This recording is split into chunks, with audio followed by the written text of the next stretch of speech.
جی فرمائیے. صاحب ہم نے ایک دیوبندی امام کی ویڈیو دیکھی تھی، اس میں وہ کہہ رہا تھا کہ نا اعلیٰ حضرت کو فن حدیث میں مہارت نہیں تھی اور نہ اسماء و رجال کا علم تھا. سب سے پہلی تو یہ بات بتائیے کہ آپ نے ویڈیو دیکھی کیوں؟ سمجھ گئے نا؟ یہ تو بالکل ایسی بات ہے کہ میں گڑھے میں کودا اور وہاں مجھے کیل لگ گئی، تو آپ کودے کیوں گڑھے میں؟ سب سے پہلی بات کہ ہمارے علماء نے بے دین بد مذہبوں کی تقریریں سننے سے منع کیا. وجہ کیا ہے؟ جب وہ آپ کے سامنے اپنے عقیدے کو بیان کرنے کے لیے قرآنی آیتیں پڑھیں، حدیثیں پڑھیں، تو آپ تو کہیں گے کہ بھئی ہمارے مولوی غلط کہتے ہیں، تو قرآن اور سنت کے مطابق بات کر رہا. آپ کوئی محدث اعظم پاکستان تھوڑے لگے ہوئے کہ آپ سمجھ جائیں کہ یہ کہاں ڈنڈی مار رہا، کیا کر رہا ہے، وغیرہ وغیرہ. اور دین کی باتیں نا کبھی کبھی شیطان بھی کرتا ہے. مشکاۃ شریف میں ہے بہت طویل حدیث، حضور علیہ السلام نے زکوٰۃ کے مال پر حضرت ابو ہریرہ رضی اللہ عنہ کو پہرے دار بنایا، اس کی نگرانی کیجیے. ایک شخص چرانے کے لیے آیا، حضرت ابو ہریرہ نے پکڑ لیا. بڑی طویل حدیث. 3 دفعے ایسا ہوا تو تیسری مرتبہ جب پکڑا تو اس چور نے کہا کہ ابو ہریرہ میں تم کو ایسا وظیفہ بتاؤں گا کہ تم رات میں اگر پڑھ لو تو صبح ہونے تک شیطان تمہارے قریب نہیں آئے گا. کہا کہ بتاؤ وظیفہ کیا؟ کہا روز سوتے میں آیت الکرسی پڑھ لیا کرو، صبح ہونے تک شیطان تمہارے قریب نہیں آئے. جب حضور علیہ السلام کے سامنے حضرت ابو ہریرہ رضی اللہ عنہ پیش ہوئے تو حضور نے فرمایا کیا ہوا رات کے چور کا؟ حضور سب جانتے تھے. کہا حضور میں نے پکڑ لیا تھا اور میرا ارادہ تو تھا کہ آپ کے پاس لے آؤں، مگر وہ معذرت کرنے لگا، چھوٹے چھوٹے بچے ہیں، چھوڑ دو، آئندہ نہیں کروں گا. مجھے رحم آ گیا، میں نے چھوڑ دی. کیا وظیفہ بتایا؟ اس کا وظیفہ اس نے یہ بتایا کہ رات میں اگر تم یہ پڑھ لو تو صبح ہونے تک شیطان تمہارے قریب نہیں آئے. حضور علیہ السلام ابو ہریرہ تمہیں پتا ہے 3 دن سے تمہارا مخاطب کون تھا؟ کہا حضور اللہ اس کا رسول بہتر جان. فرمایا خود شیطان تھا کمبا. لیکن یہ اس نے بات تم سے صحیح بتائی. تو کبھی کبھی شیطان بھی ایسی باتیں کرتا ہے، تو دوسروں کی باتیں سنیں گے تو اپنے دین میں تشکیک پیدا ہوگی کہ شاید ہمارا دین جو ہے اس میں کوئی شبہ ہے، یہ جو آیتیں پڑھ رہا ہے، یہ کر رہا ہے، وہ کر رہا. مرزا غلام احمد بھی تو آیتیں پڑھ کے لوگوں کو سمجھاتا تھا، حدیثیں پڑھ کے لوگوں کو سمجھاتا. اب اس میں کیا ہوتا ہے؟ یہ پورا فن ہے جو پڑھنا پڑتا ہے. کبھی کبھی قرآن مجید کی آیت میں جو ظاہر ہوتا ہے وہ مراد نہیں ہوتی، جو مراد ہے وہ ظاہر نہیں ہوتی. کچھ متشابہات بھی ہیں کہ پھر ہم اس میں حضور علیہ السلام کے اقوال دیکھیں گے، مفسرین کے اقوال دیکھیں گے، تب جانچ پڑتال کے بعد ایک مسئلہ نکلتا. یہ نہیں کہ کوئی آدمی تم سے کہے بھائی کہاں جا رہے ہو؟ کہ نماز کے لیے جا رہا ہوں. تم نے قرآن کی آیت میں بھائی لا تقربوا الصلاۃ کہ مت جاؤ نماز کے قریب. واہ بھائی یہ تو قرآن کی آیت پڑھ رہا. اور وہ یہ اس نے بتایا نہیں وان تم سکارا، جب نشے کی حالت میں ہو تو مسجد کی طرف مت جانا، نماز نہیں پڑھنا. تو اس طرح کے شکوک اور شبہات پیدا ہوتے ہیں. ایک بات. دوسری بات، بہت سی چیزیں آپ اگر ذہن میں رکھیں خود مسائل حل پیدا ہو جائیں. میں نے گزشتہ ہی اتوار کو آپ سے یہ کہا تھا کہ اعلی حضرت امام اہل سنت کے کتاب کا اوپر کا صفحہ میں نے نکال کر کسی وہابی کو دیا اور کہا اس کتاب کو پڑھو. اس نے کہا یہ تو اپنے فن کا امام نظر آتا.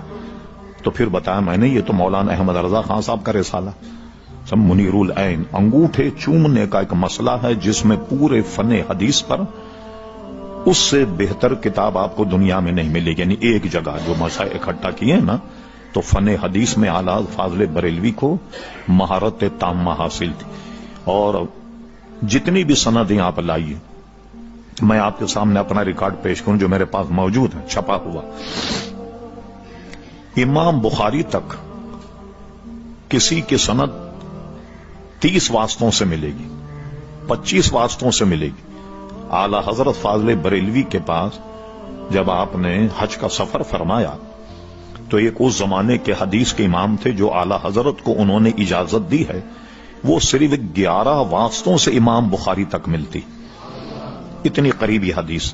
اور ایک حدیث جو اعلی حضرت کی ہے، یہ پورا اس پر رسالہ ہے الاجازہ کے نام سے، ایک اعلی حضرت کی سند وہ ہے کہ جس میں اعلی حضرت نے جن سے سند لی ان سے لے کر امام اعظم ابو حنیفہ، پھر امام اعظم ابو حنیفہ کے استاد حضرت امام حماد شاگرد تھے ابراہیم نخعی، اور ابراہیم نخعی روایت کرتے تھے حضرت اسود اور حضرت علقمہ سے، اور وہ حدیث بیان کرتے ہیں حضرت عبداللہ ابن مسعود سے۔ تو امام اعظم ابو حنیفہ تک جتنے محدث ہیں یہ سب کے سب حنفی، ورنہ بعض حدیثوں میں آتا ہے کہ کوئی امام شافعی ہوتا ہے، کوئی حنبلی ہوتا ہے، اور یہ ہم پہلے بتا چکے کہ چاروں ائمہ ہمارے نزدیک حق ہیں۔ تو ایک سند تو اعلی حضرت کی وہ ہے کہ جس میں امام اعظم تک سارے محدثین جو ہیں وہ خالصتاً حنفی، اور دوسری بات میں بتاؤں، اعلی حضرت فاضل بریلوی مرید تھے حضرت آل رسول مارہروی، ان کے مرید، اور وہ تلمیذ تھے شاہ عبد العزیز محدث دہلوی کے۔ شاہ عبد العزیز محدث دہلوی کو ساری دنیا محدث مانتی، تو اعلی حضرت کی سند میں شاہ عبد العزیز محدث دہلوی تک ایک واسطہ، اور وہ واسطہ کون سا ہے؟ حضرت آل رسول مارہروی، فوراً اس کے بعد ان کی سند جو ہے وہ حضرت کیا نام ہے شاہ عبد العزیز محدث دہلوی تک ملتی ہے۔ تو یہ لوگوں کا یہ کہنا، یہ ایسی چیزوں کو سنا نہ جائے کہ آپ کو اپنے مذہب میں کسی قسم کا شبہ اور وہ پیدا ہو، بلکہ علماء نے یہ تک لکھا کہ علماء کو بھی بد مذہبوں کی کتابیں ضرورت کے لیے پڑھنا جائز، ورنہ ان کو بھی جائز نہیں۔ مثلا کسی سے مناظرہ ہو رہا تو ظاہر ہے کہ عالم کو تو ہر مذہب کی کتاب رکھنی ہوگی، قادیانی کی بھی رکھنی ہوگی، رافضیوں کی بھی رکھنی ہوگی، دیوبندیوں کی بھی، کس لیے کہ مناظروں میں کام آئے کہ بتائیں آپ نے فلاں کتاب میں یہ لکھا، فلاں میں یہ لکھا، تو آپ اگر اس کو پڑھیں گے نہیں تو کس طریقے سے ہو سکتا ہے آپ میں سے کوئی پوچھے واہ بھائی یہ تو آپ نے نکال لیا کہ مولوی تو پڑھ سکتے ہیں، ہم دوسرے نہیں پڑھ سکتے۔ میں آپ کو دنیائی مثال سے سمجھاتا ہوں، اب تو خیر ایسا نہیں ہے۔ ایک زمانے بسیں چلتی تھی تو باہر لکھا ہوتا تھا چلتی گاڑی میں اترنا چڑھنا منع ہے، لکھا ہوتا تھا، کبھی دیکھا ہوگا آپ؟ نہیں۔ اچھا کنڈکٹر کو دیکھیں، وہ چلتا ہی چلتی گاڑی میں بیٹھتا ہی اور ہمیشہ چلتی گاڑی سے اترتا ہے، تو یہ اس کے لیے نہیں لکھا ہوا، وہ دن بھر کام یہی کرتا ہے، اس لیے نہیں دھوکہ کھائے گا، نہیں گرے گا کہیں، سمجھ گئے نا؟ تو علماء جو رات دن یہ کام کرتے ہیں تو وہ نہیں پھسلیں گے۔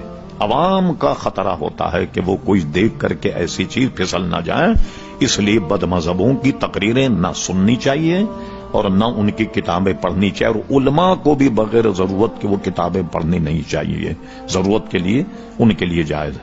اس لیے میں آپ کو یہی ہے کہ وہ اس نے جو بات کہی وہ تو غلط کہی، مگر آپ کو وہ نہ ان کی تقریر سننی چاہیے پڑھنا چاہیے۔ اب میں اس کی 2-3 مثالیں دیتا ہوں۔ انٹرنیٹ اس وقت جو ہے ایک ظلم عظیم، میں آپ کو بتاتا ہوں چند ویب سائٹیں ایسی ہیں جن کو آپ دیکھیں تو قرآن مجید کے خلاف اتنی بکواس کہ آدمی اس کو دیکھ کر کے شبہ پیدا ہونے لگتا، اور پھر اس کے بعد میں کیا ہوتا کہ ان ویب سائٹوں کو اگر آپ دیکھیں تو اس میں لکھا ہوتا ہے کہ میں نے یہ ویب سائٹ دیکھ کر دین چھوڑ دیا، اسلام چھوڑ دیا، عقیدہ چھوڑ دیا، قرآن مجید چھوڑ دیا پڑھنا وغیرہ، تو اپنی اس میں تعداد بتاتے ہیں کہ اتنے حضرات نے اس ہفتے میں دین اسلام کو چھوڑ دیا وغیرہ وغیرہ۔ تو یہ تو ایک انقلاب برپا ہوا ہے، اور ایک زمانہ تو وہ تھا جب لوگوں کے قابو تھا منطق اور فلسفے والے جو اعتراضات کرتے تھے، ہمارے علماء بہت پریشان ہو ان کے اعتراضات وغیرہ، لیکن اللہ نے امام غزالی، امام رازی جیسوں کو پیدا کیا اور انہیں سب کو ایسے جوابات دے کر کے ساکت کر دیا کہ بعد میں کسی کو بک بک کرنے کی گنجائش ہی نہیں رہی۔ تو اب کیا ہوا؟ اب اس کا مقابلہ آپ کیسے کریں گے؟ کس طرح کریں گے؟ اب ساری دنیا میں ایک ہوا کے ذریعے سے پھیل رہا، کیسے پابندی لگائیں؟ جس کا جی چاہے جو جی چاہے ڈال دے، جس کو چاہے گالیاں دے دیں، جو چاہے وہ کرے۔ تو اب یہ تو ہمارا کام یہ ہے کہ بالکل اس کے قریب نہ جائیں اور اپنے ایمان، اپنے اسلام کی حفاظت کریں۔ شبہ نہیں ہونا چاہیے، ایمان تو یقین کا نام ہے نا، تو اگر یقینی متزلزل ہو جائے۔ آخری بات، پھر دوسرا سوال لیتے ہیں، ہمارے پاس سوائے ایک اصلی اور پختہ عقیدے کے اور ہے کیا؟ کیا اتنے نمازی، کیا میں 10 لاکھ میں بھی اگر تقریر کروں تو پوچھوں بھائی یہ جو آپ نماز پڑھتے ہیں، ایک آدمی ہاتھ اٹھا کر کہے کہ اس کو کوئی القاء ہوا ہے کہ نماز اس کی قبول ہو گئی؟ کوئی کہہ سکتا ہے میں ساری عبادتیں کرتا ہوں سب قبول ہو گئیں اور سب جناب میری صحیح ہے؟ کیا منہ پہ مار دی جائیں گی ساری نمازیں، سارے روزے، سارا حج اور سارا زکات؟ کیا رہ جائے گا آپ کے پاس؟ ایک ہی تو سامان ہے نا، اور وہ سامان ہے عقیدہ. یاد رکھیے، اور پوری نظیر نہیں ملے گی آپ کو کہ اللہ تبارک و تعالیٰ نے کسی ایسے شخص کی مغفرت کر دی ہو جس کا یقین تو متزلزل ہو، ایمان نہ ہو، مگر نماز کی بنیاد پر مغفرت ہو گئی، حج کی بنیاد پر مغفرت ہو گئی، زکات کی بنیاد مغفرت ہوگی. ایک نظیر نہیں بتا، ورنہ اصول پورا دھرم ہو جائے گا، ساری عمارت عقیدے کی دھڑم سے گر جائے. ہاں ایسی مثالیں ہیں کہ بے عمل رہا لیکن پختہ عقیدے میں تھا، اللہ نے رحم فرما دی. تو اس لیے عقیدہ جو ہمارا ہے وہ بالکل مستحکم ہونا چاہیے، اس میں کوئی صلح صفائی کی گنجائش نہیں. ٹھیک ہے، یہ ہمیشہ یاد رکھیے.